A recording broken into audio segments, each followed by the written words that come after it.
So, yun ang mga mi, dahil nga nag-first grading na. So, may usapan kasi kami ng anak ko na kapag ka nagbibigayan or nag-viewing ng mga card, mga ganon, ay pagka mataas yung grades niya or kung ano may nakuha niyang grades, yung mga sa subject, mga, diba, sa math, ganyan, ganyan. Kukumputin namin yun. Tapos kung magkano yung total nun, yun yung magiging price niya.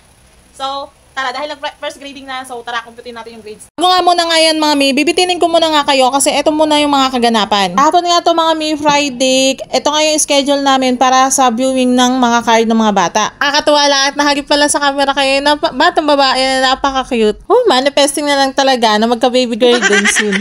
Eto nga yung mga agenda nila, tapos nag-uumpisa na nga si teacher dyan.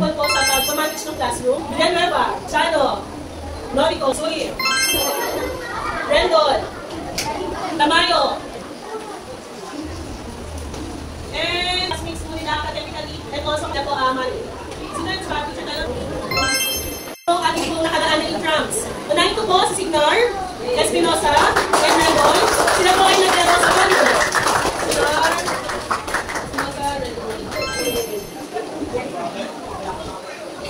Awardee. Sila po yung mga estudyante natin kasali. Doon sa napanalunan po natin na sabay ang pagpasa. Tamayo.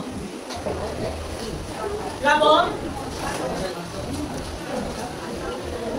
Doon po ito na kami po ng champion po sa pagpasa.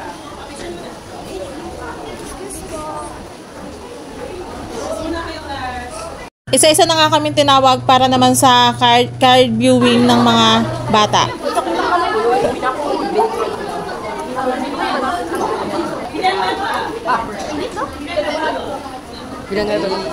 Mami, yan, isasama ko nga kayo sa pagkukompute ng grades, mga mi. Dati, nakabahan ako. Baka ilan yung maging total. Pero, unahan ko na kayo, mga mi. Ito ay wala pang, wala mo ng cash ngayon.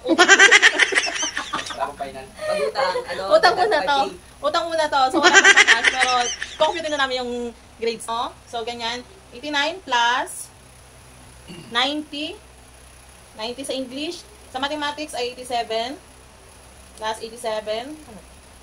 87. Plus sa science naman, 87. Plus sa AP, 92. 92. Plus sa ESP, 89. Plus sa TLE, 82. Plus sa MAPE, 82 din. Top music, 84. Tapos yung sa arts, 80. So, ang total niya mga mi is 862. So, yan. Kita nyo ba yan? Yan. Kita nyo ba? Total niya mga mi is 862.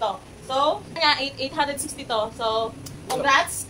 Tapos, see you in second grade. Kasi wala pang cash. Utang mo na to. Basta yun yung total niya. So, yun lang mga mi. Good night!